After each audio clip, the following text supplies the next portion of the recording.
Vamos a hacer un recorrido sobre las guías de cáncer de pulmón. Vamos a tratar de explicar los términos que están en la guía y volverla más amena y no solo hablar de recomendaciones puntuales en cada punto. Para los que no me conocen, yo soy Julián Andrés Valverde, soy internista de la Surcolombiana, soy médico general de la Surcolombiana, soy neumólogo de la Universidad de La Sabana y tengo una maestría en oncología torácica de la Cardenal Herrera en España. Entonces vamos a empezar a hablar sobre el cáncer de pulmón. El cáncer de pulmón, aunque no es el cáncer más frecuente en la población, en el caso de las mujeres de la mama, en el cáncer de los hombres de la próstata, sí es el cáncer que más mortalidad genera, ¿sí? La mayoría de veces que hablamos de cáncer de pulmón estamos haciendo referencia al cáncer de células no pequeñas, el cual es el 85% del cáncer relacionado con el pulmón. Y esta guía vamos a tener en cuenta el de células pequeñas y el de células no pequeñas, y no vamos a hablar de otro tipo de cáncer que tenga compromiso a nivel torácico. Hay dos formas en cómo se detecta el cáncer de pulmón. Una es a través de los síntomas del cáncer de pulmón: pérdida de peso, tos, hemoptisis, dolor torácico. Pero cuando hay manifestaciones clínicas del cáncer de pulmón, estamos ante un cáncer supremamente avanzado, ¿sí? En este momento ya el tratamiento es meramente paliativo y las posibilidades de curación son escasas. Así que es importante desarrollar técnicas de tamizaje del pulmón. O la otra forma de hacer el diagnóstico de cáncer de pulmón es a través de un hallazgo incidental. Le toman una radiografía a alguien porque tiene síntomas gripales, o le toman radiografía a alguien porque tiene que ir a un procedimiento quirúrgico, y de esa forma notan el nódulo sospechoso, y este nódulo sospechoso en últimas termina siendo una neoplasia. Entonces esa es la otra forma en cómo se diagnostica el cáncer de pulmón. El 19% en Colombia se diagnostica de esa forma, así que solamente el 19% del cáncer de pulmón en Colombia es potencialmente tratable, algo que es similar a lo largo del mundo. El 15% más o menos del cáncer de pulmón se encuentra en estadios iniciales, y el resto, el otro 85% ya solamente son candidatos a cuidado paliativo. Entonces, digamos que la importancia de la detección temprana de esta enfermedad.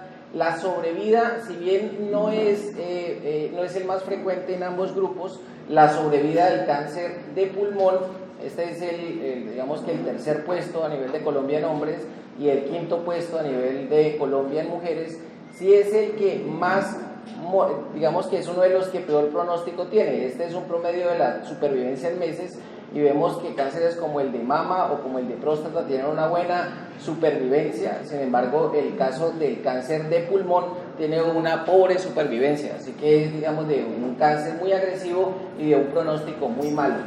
El alcance de la guía es la detección temprana, el diagnóstico, la estadificación, la evaluación prequirúrgica, el tratamiento quirúrgico y oncológico de cáncer de pulmón, tanto de células pequeñas como no pequeñas. Estos son los niveles de evidencia, que van de alto a muy bajo, y las recomendaciones se dan en la representación gráfica de las cruces: 4 cruces siendo alto y una cruz siendo muy bajo, y los niveles de evidencia, bueno, ahí mismo, y los grados de recomendación que están fuertes o débiles, a favor o en contra de la recomendación que dé la guía. No se incluyen los factores de riesgo en esta guía, no se incluyen rehabilitación pulmonar, no se incluyen terapias de segunda línea o mantenimientos, y tampoco terapias alternativas y complementarias, ni tampoco el manejo del compromiso metastásico a nivel del pulmón de neoplasias extratorácicas. ¿A quiénes va dirigida la guía? A pacientes que tienen factores de riesgo para desarrollar cáncer de pulmón, a pacientes que tienen cáncer de pulmón documentado histológicamente y no se contempla ninguna otra neoplasia a nivel torácico, como estamos hablando previamente. Bueno, en vista de que este es un cáncer que cuando manifiesta síntomas estamos hablando de una etapa que ya requiere manejo paliativo, es supremamente importante hacer la tamización del cáncer. En cánceres como el cervix, o en cáncer como la próstata, o en cáncer como la mama, la tamización tiene una evidencia fuerte y ya se está haciendo desde hace mucho tiempo. Pero desde los años 80 se ha intentado realizar tamización en base a esto del cáncer de pulmón. Lo que se encontró con múltiples estudios de radiografías de tórax o citologías de esputo fue que no se logró determinar un punto apropiado del diagnóstico en donde el diagnóstico generara un cambio de la sobrevida, hasta que en el 2011, en este estudio de la New England, se logró establecer un protocolo para disminuir la mortalidad en un 20% la mortalidad relativa en el cáncer de pulmón basado en una técnica que se llama TAC de baja dosis. El TAC de baja dosis es una herramienta con la que no contamos en la mayoría de instituciones en Colombia, y es que necesitan una tomografía especial para poder hacer TAC de baja dosis. En últimas, es una tomografía que emite poca radiación. Esto demostró entonces que si se disminuía la mortalidad, digamos que la mortalidad relativa en 20%, que era algo que ningún estudio había encontrado y que es una reducción de mortalidad muy importante. ¿Qué grupo poblacional se tuvo en cuenta en el estudio? Es el grupo poblacional que da la guía como recomendación de la tamización. Entonces, se recomienda el TAC de baja dosis a personas que tengan entre 55 y 74 años de edad, que hayan fumado un índice de paquete año de 30. Para los que no conocen qué es el índice de paquete año, es simplemente multiplicar el número de paquetes que fuman en el día por el número de años que ha fumado el individuo. Es decir, que si fuman un paquete al día y han fumado por 10 años, eso sería un índice de paquete año de 10. Y si han fumado 3 paquetes de cigarrillos por 10 años, sería un índice paquete año de 30, o como quieran organizar la fórmula. Para los pacientes que tienen un IPA igual o mayor de 30, cabe la tamización, y el que haya abandonado el cigarrillo en un plazo menor a 15 años también cabe dentro de la tamización. Este protocolo se tiene que hacer una evaluación anual con TAC de baja dosis por 3 años consecutivos. Esa es la recomendación actual del tamizaje de cáncer de pulmón según la guía nacional. Entonces eso es algo que hay que hacerlo y que hay que implementarlo. Les vuelvo y les recuerdo: pacientes fumadores activos o pacientes que hayan dejado de fumar en los últimos 15 años con un índice paquete año de 30 y que tengan una edad entre 55 y 74 años. Se tiene que hacer una tomografía anual por 3 años para lograr detectar el cáncer de pulmón. ¿Qué vamos a tener con eso? Pues, ¿qué es lo que intentamos obtener con esa imagen? Mirar a ver si hay un nódulo pulmonar. Y resulta que es que como un nódulo pulmonar es que empieza el cáncer de pulmón. Así que la siguiente pregunta que hace la guía es si hay utilidad en las pruebas diagnósticas con imagen radiológico para el diagnóstico de cáncer de pulmón. Pues eso es más que claro, es decir, estamos buscando nódulos pulmonares. Entonces, ¿a qué va la recomendación? Pues a la evaluación del nódulo pulmonar. Vendría la siguiente pregunta. Entonces, cuando yo me enfrento a un nódulo, ¿me escuchan allá atrás? ¿Sí? Listo, así es mejor. Cuando me enfrento a un nódulo pulmonar, primero hay que establecer qué es el nódulo pulmonar. Y el nódulo pulmonar es una lesión que está rodeada por parénquima pulmonar. La lesión debe medir menos de 30 milímetros. Cuando mide más de 30 milímetros, se trata de una masa. Cuando mide más de 30 milímetros, cuando mide menos de 30 milímetros, hacemos referencia a un nódulo. Le digo que tiene que estar rodeado por parénquima pulmonar porque si hay compromiso con la pleura o si hay compromiso con las estructuras mediastinales, ya eso no se llama nódulo pulmonar, tiene que tener esa forma. Y la forma generalmente es redondeada. Las características del nódulo me van a definir la probabilidad de malignidad también para el cáncer. Entonces, lo que tenemos que establecer si es o no un nódulo pulmonar, que es lo que les estoy hablando. Lo otro es la anamnesis, es decir, si él tiene clínica de tener cáncer, o tiene factores de riesgo que tengan riesgo para desarrollar cáncer de pulmón en el futuro. De eso vamos a hablar un poquito ahorita mismo. Lo primero que hacemos para evaluar es mirar a ver si hay imágenes previas. Entonces, si tenemos un nódulo sólido, ya les voy a mostrar que es un nódulo sólido, tenemos que mirar a ver si hay imágenes de los 2 años previos. Si hay imágenes de más de 2 años que no muestra cambios en el nódulo sólido, uno dice que no requiere hacerle seguimiento a la lesión, porque la probabilidad de que crezca el nódulo, de que ese nódulo sea cáncer y no tenga un crecimiento en los siguientes 2 años es muy bajita. Es decir, que con 2 años, una imagen previa de 2 años que no haya modificación del tamaño del nódulo en un nódulo sólido, decimos que ya la probabilidad es muy baja y no requiere hacerse seguimiento del cáncer para la tamización del cáncer de pulmón. El siguiente, cuando el nódulo no es sólido, es un nódulo subsólido, se tienen que observar imágenes previas de 3 años. Si las imágenes previas de 3 años no hay cambio de esto, o ha disminuido la lesión o ha desaparecido, no es necesario hacerle más seguimiento a esto. y lo otro son las características benignas de la enfermedad. Entonces, el nódulo que tiene calcificaciones internas o que es completamente calcificado o que es triangular periférico, que se trataría de un ganglio intrapulmonar, son características de benignidad de los nódulos pulmonares y eso no requiere seguimiento radiológico. Entonces, eso es lo primero. Lo otro, tenemos ya el nódulo y consideramos que efectivamente sí necesita estudios. Entonces no tiene estas características y sí necesita estudios. Ahí nos vamos a planificar la estrategia que se debe seguir para el nódulo pulmonar. Entonces lo primero que vamos a mostrarles es qué es eso de los nódulos de los que estamos hablando. Un nódulo sólido es esto de aquí. No se ve parénquima pulmonar debajo del nódulo. Eso es un nódulo sólido. Un nódulo en vidrio esmerilado es esta mancha que hay acá, que es una manchita ahí como blanquecina, pero se alcanza a notar el parénquima pulmonar atrás. Entonces eso es un nódulo en vidrio esmerilado. Y el subsólido es la reunión de ambos. Entonces hay un centro, o puede ser en la región lateral también en la periferia, sólido y alrededor un halo de vidrio esmerilado. Esto es un nódulo subsólido. Estas características del nódulo, nódulos que son mixtos, es decir, que tienen vidrio esmerilado y que tienen un centro sólido, son nódulos que tienen mayor riesgo a desarrollar cáncer de pulmón. Pero no solamente esta característica, sino que el tamaño del pulmón indica el riesgo de desarrollar cáncer de pulmón, el riesgo y la probabilidad de que sea un cáncer de pulmón.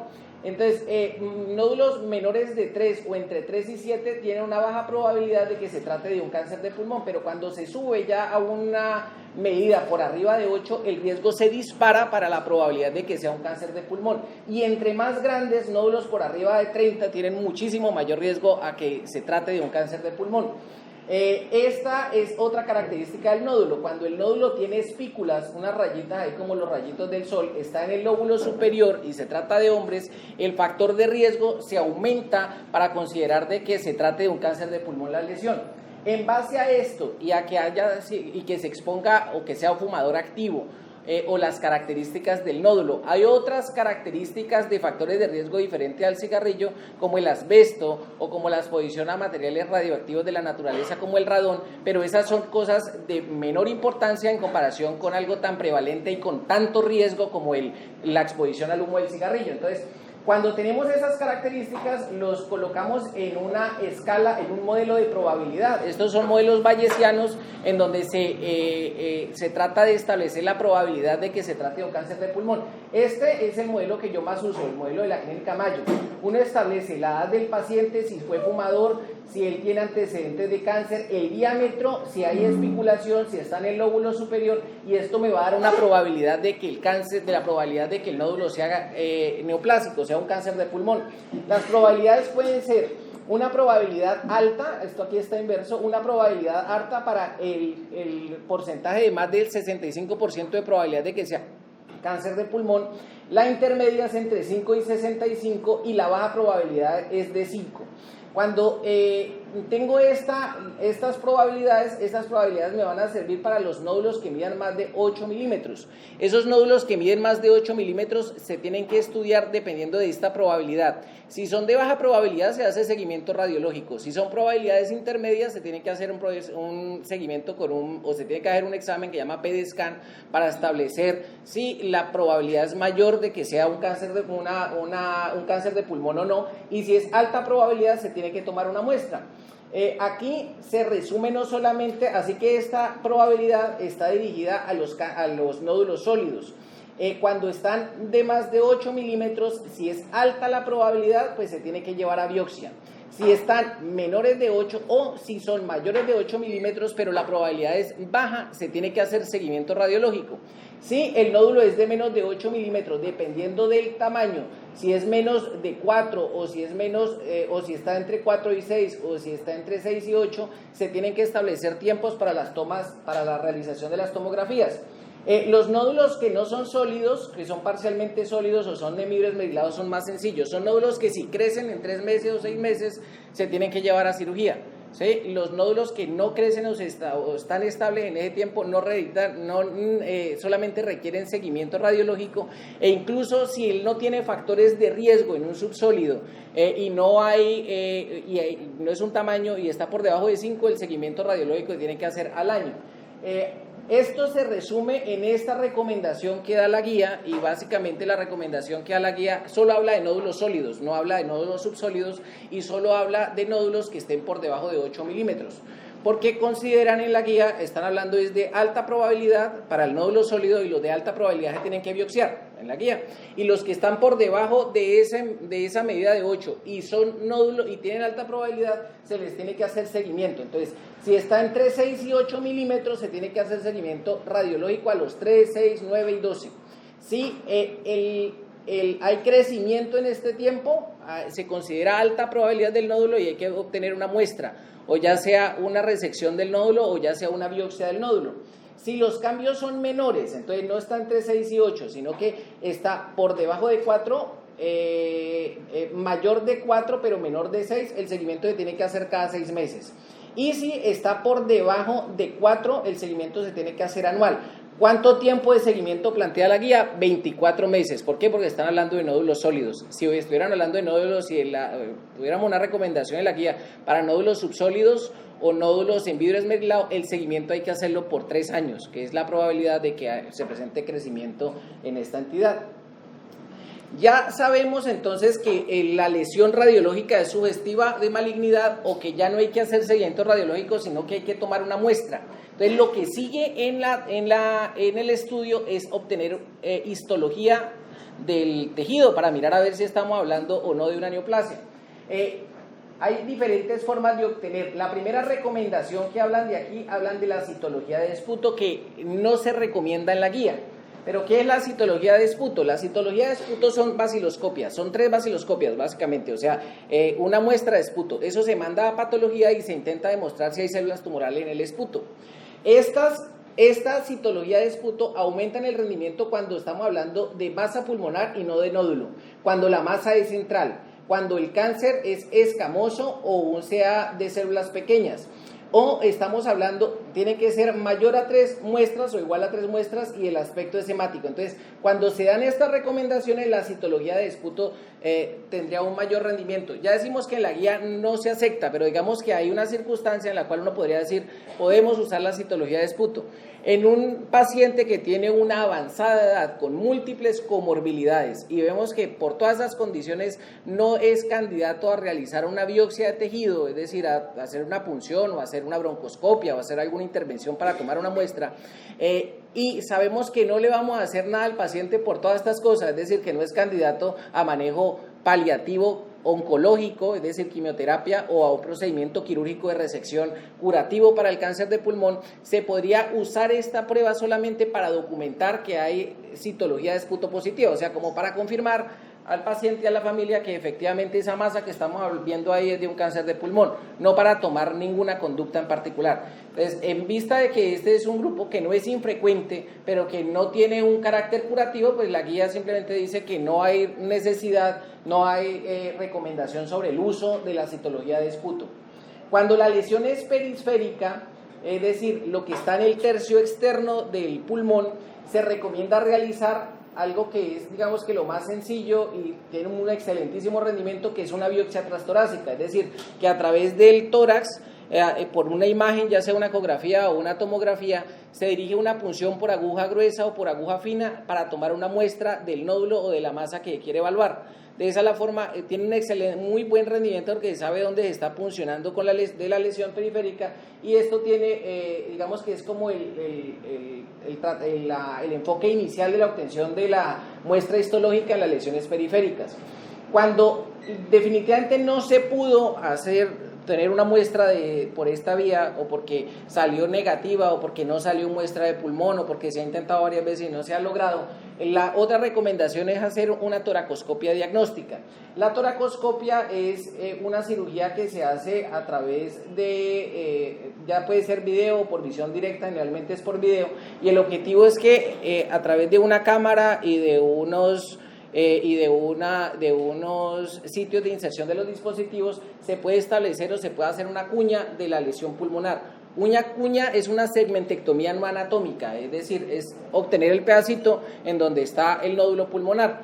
sin necesidad de sacar todo el segmento, sino una parte del segmento. Ahora, dependiendo de la evaluación diagnóstica, si la lesión es muy sugestiva radiológicamente de que sea una neoplasia, pues se recomendaría una cosa que llama segmentectomía anatómica, es decir, sacar todo el segmento del pulmón del lóbulo y hacer un vaciamiento ganglionar de una vez. Sería, digamos, que esto. Entonces, el uso de la toracoscopia aquí para realizar una cuña es supremamente útil en el caso de que no se pueda obtener una muestra histológica a través de una punción transtorácica. En el caso de que no se tenga la disponibilidad, digamos que el cirujano no tenga la disponibilidad de la toracoscopia, se puede hacer una toracotomía, siendo un procedimiento mucho más grande y reservado más bien a la resección grande del pulmón como una neumontectomía. Sin embargo, si no hay disponibilidad de esa tecnología, pues se puede usar una toracotomía para poder tener la muestra y hacer el diagnóstico del cáncer de pulmón. Cuando las lesiones son centrales, se puede usar métodos como la broncoscopia. La lesión central, estamos hablando de lo que queda en el tercio interno del pulmón. Sin embargo, esta lesión central la broncoscopia tiene un excelente rendimiento cuando la lesión se mete dentro del bronquio o se mete dentro de la tráquea. Es decir, cuando podemos ver que el tumor está metido dentro de la vía aérea, al meter la cámara del broncoscopio se puede establecer dónde está la lesión y se puede tomar directamente una lesión de lo que está invadiendo el bronquio. Si no se tiene esas características, la probabilidad de tener diagnóstico con este examen se comienza a disminuir, tanto que en la lesión periférica, tratar de biopsiar con una transbronquial, con un broncoscopio, tiene un rendimiento supremamente malo, que está por debajo incluso del 15% en casi todos los casos. Entonces, esto es muy bueno para una lesión central que se ve dentro de la vía y comienza a bajar rendimiento si se aleja la lesión o si la lesión no se encuentra dentro de la vía aérea. El otro es el uso del EUS para usar biopsia por aguja fina. Entonces, el EUS, les muestro esto. Entonces, este es el broncoscopio, ¿sí? Es un lente óptico que me establece y tiene un canal de trabajo y que podría tener un buen rendimiento cuando la masa está infiltrando la vía aérea. Aquí hay una infiltración del bronquio fuente derecho, entonces ahí tiene un buen rendimiento. Si no estamos hablando de esto, la probabilidad de obtener una buena muestra se comienza a disminuir. Pero hay otras biopsias centrales que no comprometen la vía aérea central, o sea que no se ve dentro de la vía aérea, sino que está al lado de la vía aérea. Es decir, que meter una pinza para tomar una muestra de eso, si la pinza no me va a chocar contra la masa, tiene un muy, muy bajo rendimiento, o sea, no se puede hacer un diagnóstico así. Entonces, para eso desarrollaron esto, que es lo que están hablando en la recomendación, que es el EUS. El EUS es un broncoscopio que en la punta del broncoscopio tiene una sonda de un ecógrafo. Se puede establecer lo que está debajo de la pared, esta es la pared del bronquio, se puede establecer la masa que está por debajo de la pared, se sabe dónde está la masa y se introduce una punción por aguja a donde está la masa. Esto hace que el rendimiento mejore porque me estoy dando cuenta de dónde está entrando la aguja y que estoy tomando una muestra de la masa. Sin embargo, esto también no es infalible y la mejor forma de tener incremento del rendimiento del EUS es a través de un patólogo que esté al lado y que revise de una vez la muestra cuando se toma, para decir, no, aquí salieron puro glóbulo rojo, entonces vuelva a morder. Generalmente se hacen 15 pases dentro de la lesión, y con eso se incrementa la probabilidad de que se obtenga una buena muestra para esto. Sin embargo, esto vamos a ver que tiene sus pros y sus contras, pero digamos que no es el sitio para discutirlo, pero esta es una forma de hacer el diagnóstico acá. Así que esta también es una recomendación que nos da la guía, sobre todo en las lesiones centrales de estas características que les estaba hablando, sugestivas de malignidad. En las características que está indicada la broncoscopia, aunque la broncoscopia debería ser en todos para evaluar la vía aérea, pero digamos que para obtener la muestra, en ese caso es útil. Cuando definitivamente no se puede obtener la muestra ni por el EUS ni por el broncoscopio, porque no se pudo a pesar de múltiples intentos o por alguna otra razón, la recomendación es hacer una mediastinotomía o una mediastinoscopia o una toracoscopia o una toracotomía. Estos son métodos quirúrgicos grandes. Hay un orificio, digamos que el menos invasivo de eso sería la mediastinoscopia, que es que a través del cuello meten una camarita, establecen dónde está la lesión y toman unas muestras. Si definitivamente por la ubicación de la lesión no se puede, tienen que hacer una cirugía más grande, ya sea una mediastinotomía anterior o una... Bueno, hay diferentes técnicas de esto para poder obtener una muestra. Entonces la recomendación dice que para obtener una muestra, si no se pudo con los métodos invasivos menos cruentos, pues usar un procedimiento mucho más grande para obtener la muestra. Y lo otro que hay que hacer es obtener, esta nos vamos a adelantar, a pasar un momentico esto porque esto va metido dentro de otra recomendación, y lo primero que les voy a hablar son de las cadenas ganglionares. Cuando se establece el diagnóstico de cáncer de pulmón, yo tengo que mirar a estadificar el cáncer de pulmón. Para poder estadificar el cáncer de pulmón, lo primero que tengo que hacer son imágenes, el PET-scan o el TAC de tórax, para poder establecer las imágenes. Pero antes de hablar de esto, les voy a decir dónde están las cadenas ganglionares. Las que quedan supraclaviculares se llaman el grupo 1. Las que quedan en la tráquea, en la parte de arriba de la tráquea, se llama el 2. R es de derecho y L es de izquierdo en la nomenclatura. Las que quedan debajo o en la parte de abajo de la tráquea se llaman R4, L4. Esta es una adenopatía que es muy fácil de biopsiar en la mayoría de los casos. Lo que queda debajo de la carina se llama el grupo 7. Lo que queda en los bronquios principales se llama los 10. Lo que queda en los ciliares, es decir, las ramas ya más distales del pulmón, son entre el 11 y el 14. Y lo que queda a nivel perivascular, ya sea de la aorta o de la pulmonar, se llama grupo 6 y 5. Y lo que queda atrás de la tráquea y adelante de la tráquea se llaman los 3.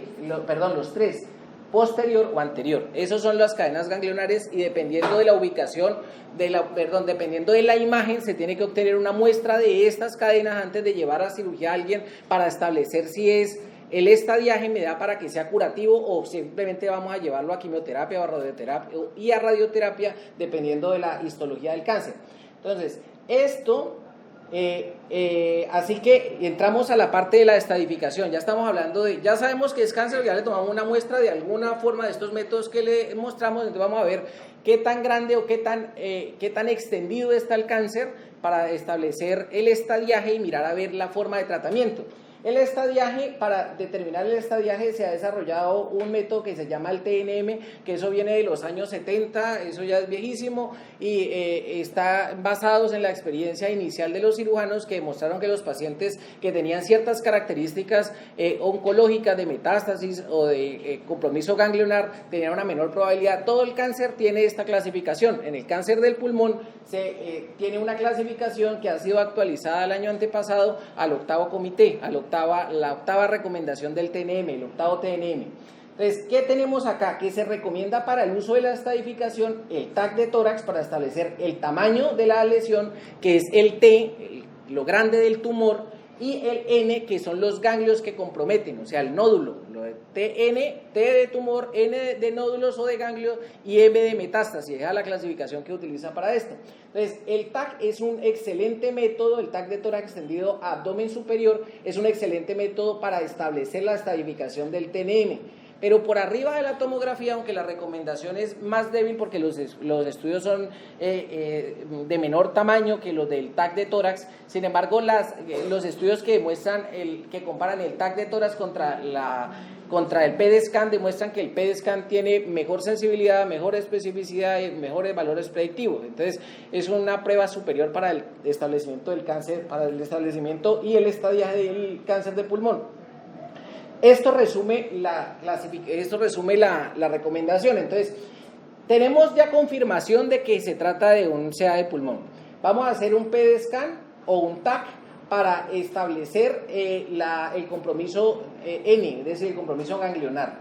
Si no tenemos evidencia en estas imágenes de que haya compromiso ganglionar, que es un N0, o hay compromiso solo iliar, es decir, de esos que estamos hablando del 11 al 14, ¿sí? De los ganglios, es decir, los más periféricos, para los que no las tengan, esto. Entonces, lo que está distal, lo que está en los cilios del pulmón, son que dice acá N1. Entonces, N0, N1. Si no hay evidencia de esto en las imágenes y si el tumor es periférico y tiene menos de 3 centímetros, se puede llevar de una vez a tratamiento quirúrgico. O sea, se presume que el compromiso es que el compromiso es N0, es decir, que no hay compromiso porque no ha identificado ninguna lesión en las imágenes y se puede llevar de una vez a tratamiento quirúrgico, que es curativo. Si el compromiso es N1, la lesión es N1C, o sea, esto es, no nos vamos a enredar, simplemente es el compromiso iliar, el tumor es central o mide más de 3 centímetros, la lesión, aunque salga cualquiera de estos dos de acá, o sea, aunque salga N0, él se le tiene que hacer una confirmación con un EBUS, que era este aparato que les estoy diciendo, que mira las lesiones centrales, colocan la cámara, el ecógrafo, miran dónde está el nódulo y donde está el nódulo funcionan para mirar a ver si efectivamente tiene compromiso por esto. Si es negativa, se puede llevar a tratamiento quirúrgico. O si no hay EBUS, se tiene que hacer una mediastinoscopia para establecerse compromiso ganglionar. Si es positivo, o sea, si esta característica del N1 a N0 se confirma se le hace una mediastinoscopia y se confirma que hay ganglios comprometidos en el mediastino, es positivo, se tiene que considerar tratamiento multimodal. Es decir, puede ser quirúrgico o puede necesitar quimio antes de la cirugía para ver si se puede operar o simplemente se le tiene que dar quimio radio. Ahora, si el PET-scan tiene compromiso N2, N3, es decir, ya estamos N2, ahora les voy a hablar de cada uno de esos, pero N2 son compromisos mediastinales, o sea, de este lado, ¿sí? N2, del mismo lado, digamos que el tumor está acá, el compromiso de los ganglios mediastinales de acá y el compromiso subcarinal es N2. Y N3 son los ganglios del otro lado, esto vendría siendo N3, todo esto de por acá, entonces, si el cáncer es del lado derecho. Entonces, esto, si es N2, si hay confirmación positiva, hay que llevarlo a tratamiento multimodal, que ya les dije que era, y si el EBUS es negativo, como esto es muy alta probabilidad que tenga y el EBUS disminuye el rendimiento en comparación contra la mediastinoscopia, entonces hay que llevarlo a mediastinoscopia. Si es negativa se opera y si es positiva se mira a ver si se opera o se le da otro tratamiento. Esto es la recomendación, o sea, la recomendación que da es que puede usar el PET-scan o el TAC para eso que les estaba hablando del esquema del abordaje del pulmón, del TNM del pulmón. Cuando tengamos compromiso de las estaciones 2, 3, 4 y 7, ya les dije, anterior a carina, anterior y posterior a la tráquea de arriba, tráquea de abajo y subcarinal, y 10 que es compromiso iliar, se recomienda mediastinoscopia. Cuando el compromiso de mediastinoscopia o EBUS, si se dispone del EBUS, o el EBUS cuando es más distal, entre el 11 y 14 se recomienda el uso del EBUS de la mediastinoscopia, y cuando el compromiso ganglionar es 8-9, ya les muestro cuál es el 8-9. 8-9 son los de abajo, son esofágicos, ¿sí? Entonces están adelante del esófago y cerca de la aorta descendente. Estos se puede hacer una biopsia a través de una ecografía endoscópica, pero que no va por el pulmón, sino que va por el esófago. Entonces debe de el EBUS pasarlo por el pulmón, hay EBUS, que es el del esófago, y sirve para biopsiar eso. Por eso las recomendaciones aquí me hablan tanto de EBUS como de EUS, esto de acá, ¿sí? Para las 8 y la 9, que es las que están más abajo y no se alcanzan a biopsiar por el EBUS, y la mediastinoscopia queda muy lejos para poder biopsiar esta de aquí abajito también, entonces todavía acá de hacer una cirugía mucho más grande. Y cuando hay compromiso de las 5 y las 6, lo que se tiene que hacer es una toracoscopia o una mediastinotomía. Las 5 y 6 no se alcanza a ver con el EBUS. ¿Por qué? Porque vea dónde están las 5 y 6. Están montadas dentro de los vasos, ¿sí? Entonces, por acá metiendo una cámara tendría que pullar la aorta para llegar a este vaso de acá, o pullar la pulmonar para llegar a este vaso de acá. Entonces no se alcanza con el EBUS. Ahí se tiene que hacer una mediastinotomía. Se le hace una rajita aquí en el segundo espacio intercostal para external, anterior, y ahí está derechito estas lesiones. Entonces ahí se toma la muestra de una vez de eso. Esa es la forma de estadificar el cáncer de pulmón, de obtener la histología del cáncer de pulmón, y estas son las recomendaciones que ahí nos hablan de esto. Bueno, esto de acá. La estadificación M, que es mirar a ver si hay metástasis, ya sea contrapulmonar, o sea, al otro lado, en el otro pulmón o en el otro cavidad torácica, derecha si es izquierda o izquierda si es derecha, o mirar a ver si hay lesiones extrapulmonares, es decir, compromiso en otros órganos diferentes al pulmón. Esto se puede hacer a través de tomarles un TAC de, esto se puede hacer a través de tomografía o gamografía ósea y gamografía ósea, o a través del mismo PET-scan. Cuando hay sospecha de que hay compromiso cerebral de la lesión, se tiene que hacer una resonancia cerebral, y si no hay disponibilidad de resonancia cerebral, se tiene que hacer un TAC de cerebro. Y la otra, lo que ya les estaba hablando, el TAC de tórax extendido abdomen más la gamografía ósea en la estadificación de la M para mirar a ver si hay metástasis a distancia. Y algo de lo que no me habla la guía, pero que tiene mucho rendimiento, es el PET-scan, y el PET-scan tiene superioridad a la gamografía ósea en la detección de lesiones óseas, y tiene superioridad y puede identificar lesiones de otros más distales que no comprometan el tórax superior, e incluso dentro del tórax tiene mayor rendimiento que el mismo TAC. Entonces es algo que no me da la recomendación de la guía, sin embargo que se podría usar en estos casos. Cuando tengo y confirmo que hay compromiso metastásico o que hay compromiso de otros nódulos dentro del mismo hemitórax, se tiene que biopsiar. Y entonces esas son las recomendaciones, o sea, documentar que efectivamente esa lesión sea cáncer, lo que estamos hablando, o no sea otra cosa agregada. Entonces, si hay una lesión primaria que no tiene biopsia previa, pero tengo un nódulo, digamos una masa grande central, no he podido tomarle muestra, pero hay otra masita más pequeñita periférica que podríamos considerar que es un satélite de la grande, hay que biopsiar la pequeñita. Esa es la primera recomendación de AIM. Si hay una lesión grande en un lado o un nódulo feo en un lado y al otro lado, que ya sabemos que es tumoral, y nos sale otro nódulo en el otro hemitórax, hay que hacerle una biopsia al otro nódulo para establecer si efectivamente eso no es. Si hay una lesión suprarrenal, hay que tomarle biopsia. Si hay una lesión única extratorácica, hay que tomarle biopsia a esa lesión única extratorácica.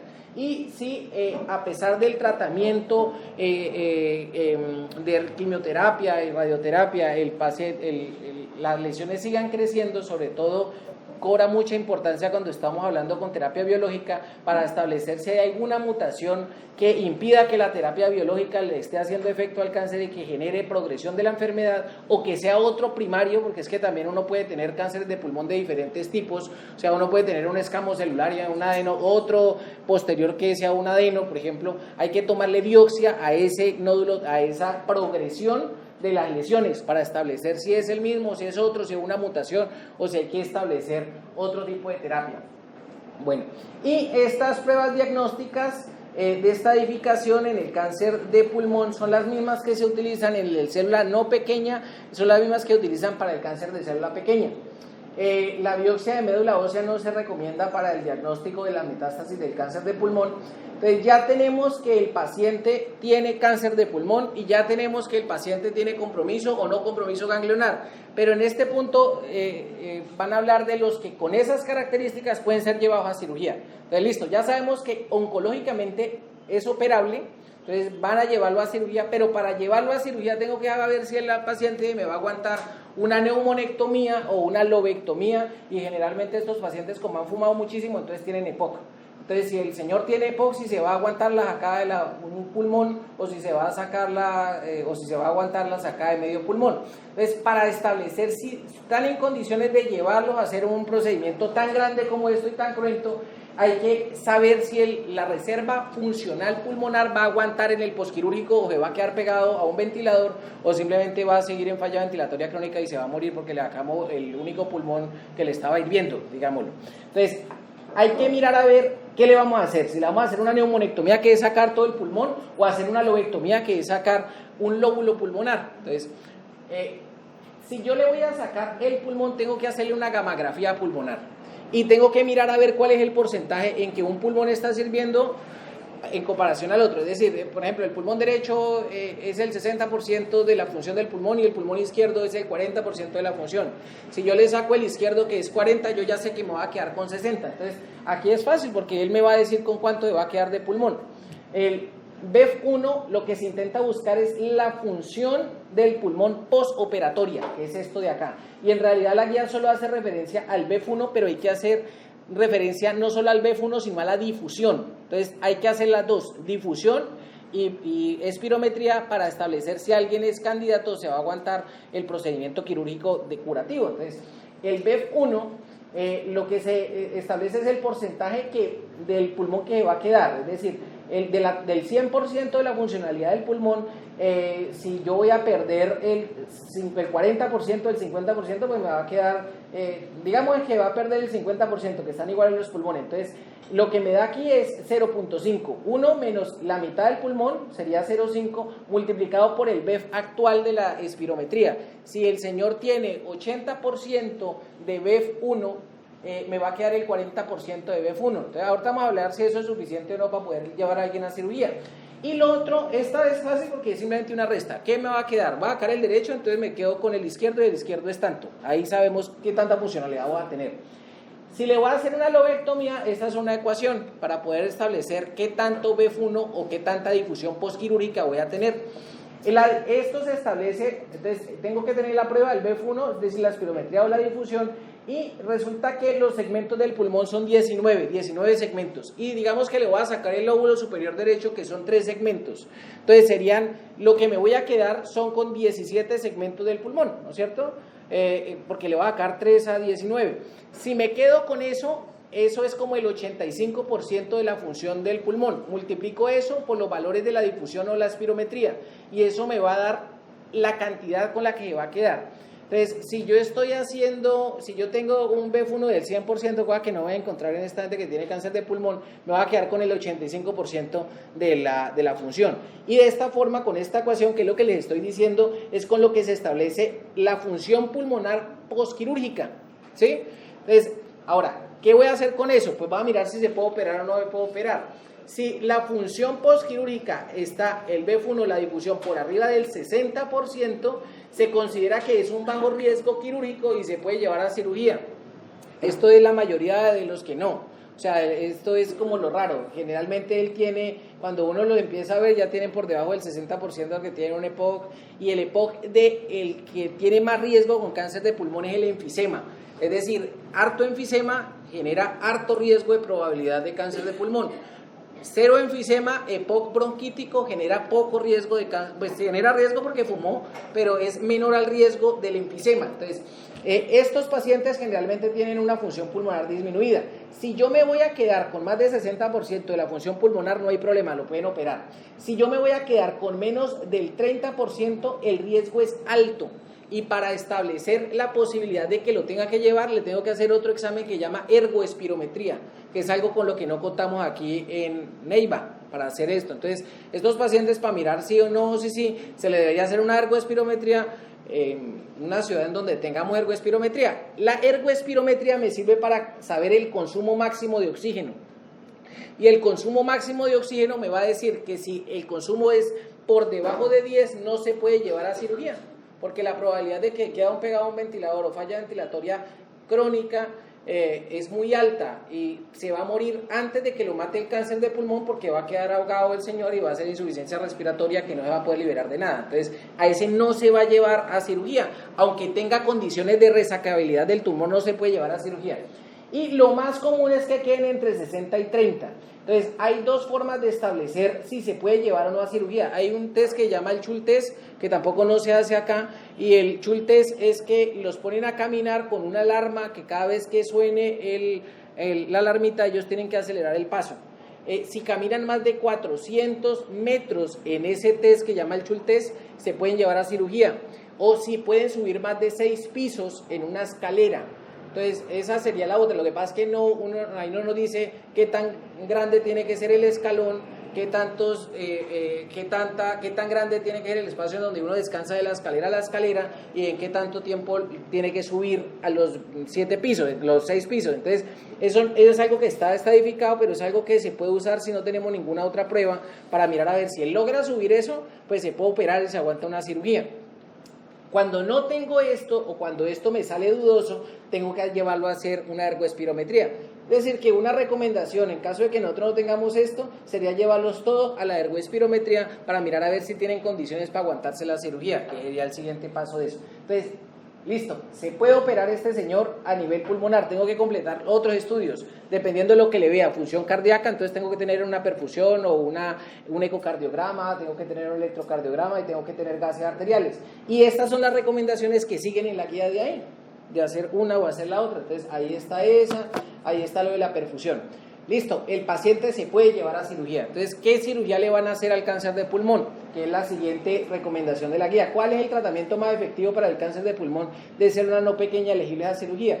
Para mirar esto, pues primero les voy a mostrar qué es el TNM actual y les voy a resumir esto un poquito. Esto tiene varios puntos, pero el T que está de menos de 3 centímetros es un T1. El T, el tamaño del pulmón, que está entre 3 y 5 es un T2. El T3 es el que está entre 5 y 7 y ese es el tamaño. Y el T4 es los que están por arriba de 7 centímetros. Esa es la clasificación T. El N1 es el iliar del mismo lado. El N2 es el mediastínico del mismo lado, incluyendo la zona subcarinal.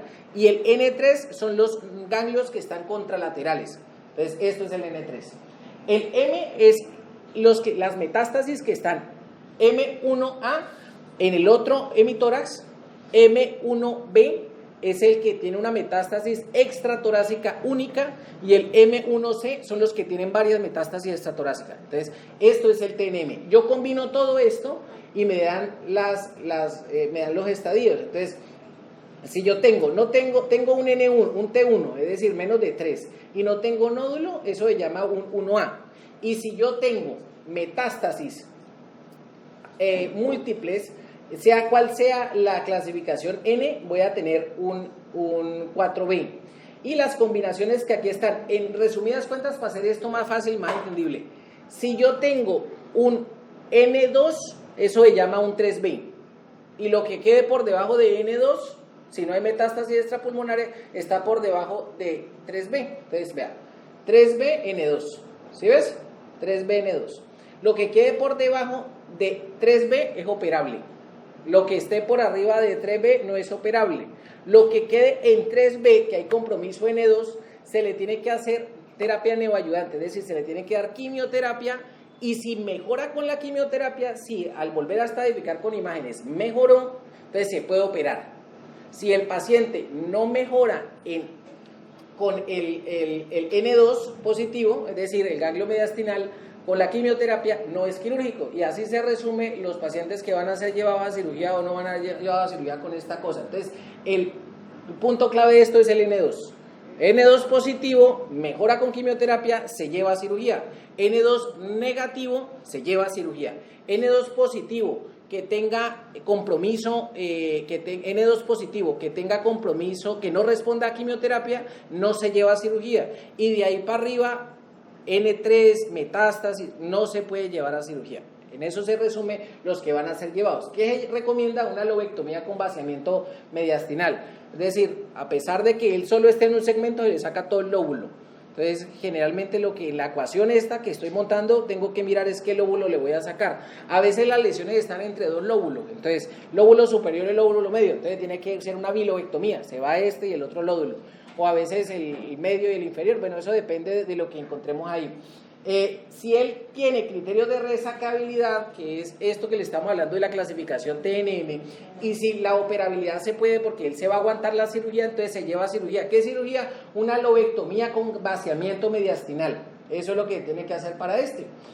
Bueno, lo otro, el cáncer, estadio, los que están, aquí esta clasificación, el estadio, bueno, el 2, 3A, que en esta clasificación todavía sigue siendo este punto. Este es con el del séptimo consenso, pero este es el octavo y alcanza a tener esto, 3A, y que tienen esta escala que se llama SOG, es una escala de funcionalidad. Entonces, SOG1, SOG0 es alguien que trabaja, anda, hace todo, él se vale, tal. El SOG1 es un paciente que ya le cuesta trabajar, pero que todavía sigue laborando y sigue haciendo las cosas.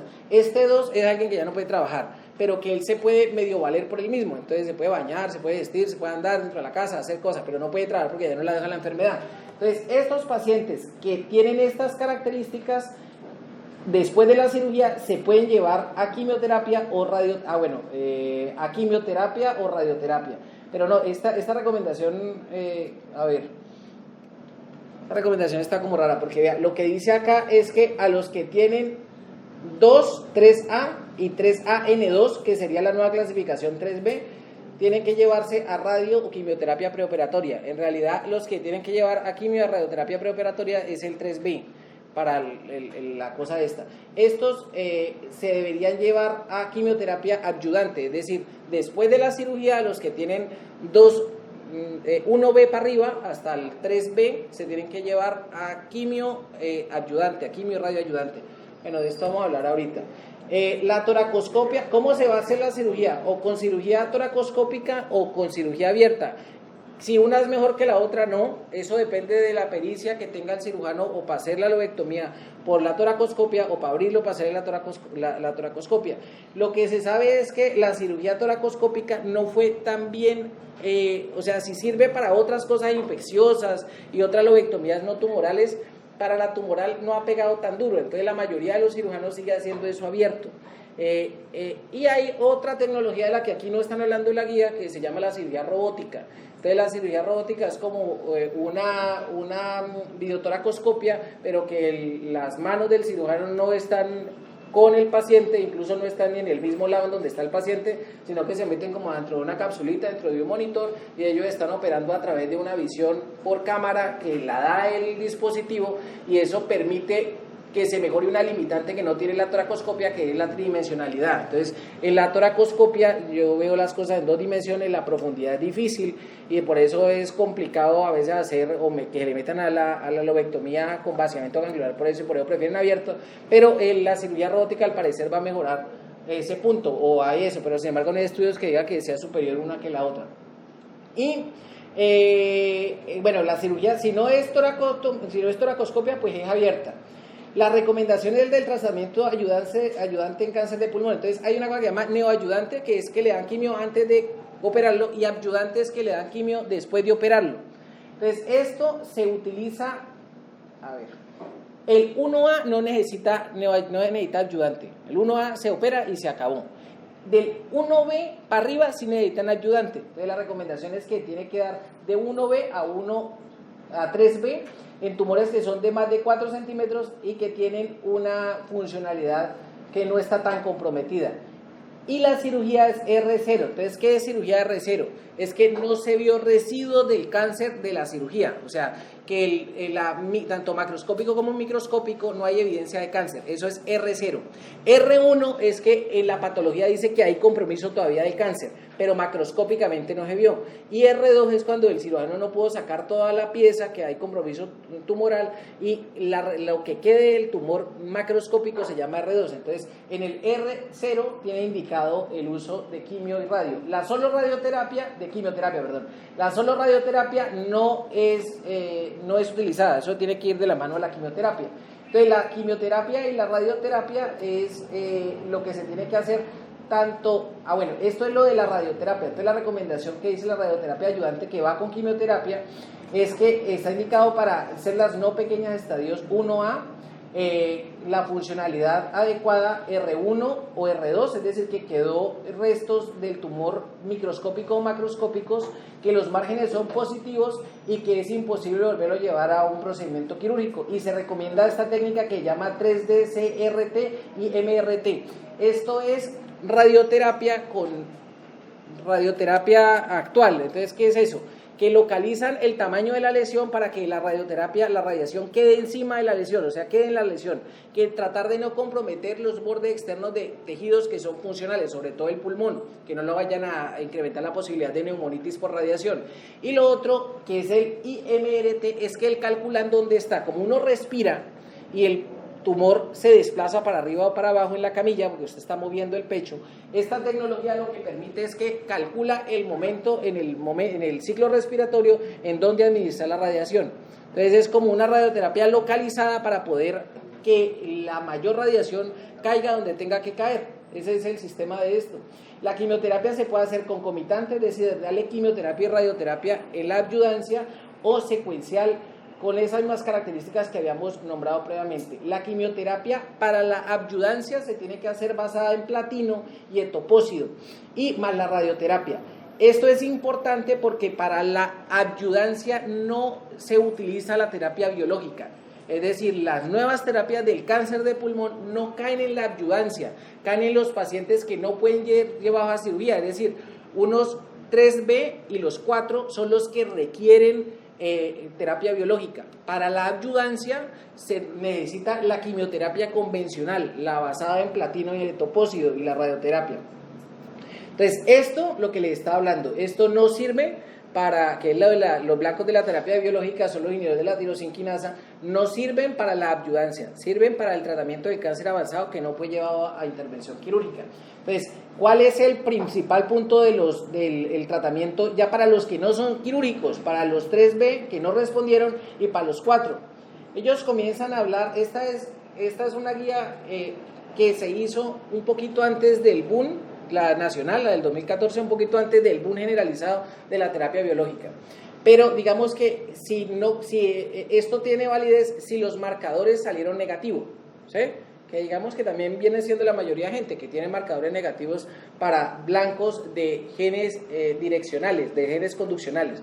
Entonces, estos son, para los que tienen esa característica hay que darles quimioterapia y radioterapia, o sea, los que saldrían negativos para estos genes, de tercera y cuarta línea, más la radioterapia. Los que tienen adenocarcinoma y están ubicados en este punto, pues también quimio y radioterapia, ya sea secuencial o concomitante. Secuencial es que primero les dan una cosa y después le dan la otra, y concomitante es que al mismo tiempo de estarle dando la quimioterapia le están dando la radioterapia. Entonces sirve de ambas formas para el adenocarcinoma. Lo mismo es aplicable para el escamocelular, que es la recomendación que sigue acá. Lo mismo que dice acá, se sugiere quimioterapia, bueno, aquí volvemos a hablar de lo mismo, sino que estamos hablando en general ya para el estadio 4. Lo actual es esto. Entonces hay que hacerle marcadores, y el principal marcador, así los genes de conducción como el EGFR sean negativos, lo que hay que mirar a ver es si tienen PDL1 más del 50% para darlo en monoterapia, el pembrolizumab, o por debajo de 50 hasta el 1% para dar pembrolizumab combinado con otra quimioterapia basada en platinos. Aquí estamos hablando de la forma en cómo se hace eso, y de eso no nos vamos a meter ahorita. Y lo que sigue, la recomendación entonces que cuando esto es positiva como segunda línea, sería la quimioterapia convencional con el bevacizumab, cuando la mutación es positiva como segunda línea. Cuando es positiva, cuando es negativa, pues esa sigue siendo la primera línea, que era lo que estábamos hablando ahorita en la gráfica, no solamente con bevacizumab, sino con el platino, que puede ser cisplatino generalmente, si las condiciones del paciente se aguantan el cisplatino, y plaquitaxel, que es el otro que lleva ahí, y se puede seguir de mantenimiento con este medicamento. Si yo tengo si estamos en estadio 4 y es un escamo celular, la recomendación es que también se tiene que unir al platino cetuximab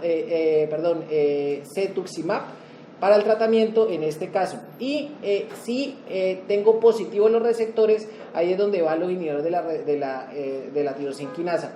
Dato importante, estos receptores, estos medicamentos que van contra las mutaciones conduccionales tienen mucha mejor sobrevida que la quimioterapia normal para los estadios avanzados. Es decir, que lo más importante de esto es tratar de buscar esto, para mirar a ver si tiene o no condiciones de darle quimioterapia más efectiva y menos tóxica de la usual. Entonces, con lo que primero se comenzó a investigar fue esto, el GFR, y el GFR, los primeros fueron el lotinib y el gefitinib, pero ahorita estamos con el osimertinib, y este es un medicamento que se utiliza cuando hacen resistencia a esto, o incluso inicialmente, y la propuesta es que ya se empiece a usar este medicamento sobre estos porque hay más sobrevida, aunque tenga o no tenga esta mutación que llama el T790M, el ALK, el ROS, el BRAF, y esta que es la inicial para cuando estos que son marcadores de conducción no tengamos, digamos que sean negativos. Habría que ver esto para ver si se benefician del pembrolizumab o no. La guía, en esta guía todavía no hablaban del pembrolizumab y ya. Bueno, salgamos un poquito de esto y vamos a hablar del de células pequeñas. El de células pequeñas es más simple. El de células pequeñas es supremamente agresivo, es decir, que si no lo encuentro muy, muy pequeñito, el paciente ya es paliativo y no es para resección quirúrgica. El que se lleva a resección quirúrgica es el que tiene compromiso T1 o T2, ¿sí? Y que el compromiso ganglionar sea N0 o N1. Entonces, si yo tengo estas condiciones, es decir, está muy pequeño, muy localizado, se lleva a cirugía. Y después de la cirugía se le tiene que dar quimioterapia y radioterapia adyuvante, ¿sí? Cuando está por arriba, lo que les estoy diciendo es la recomendación que sigue y la que sigue. Cuando el paciente está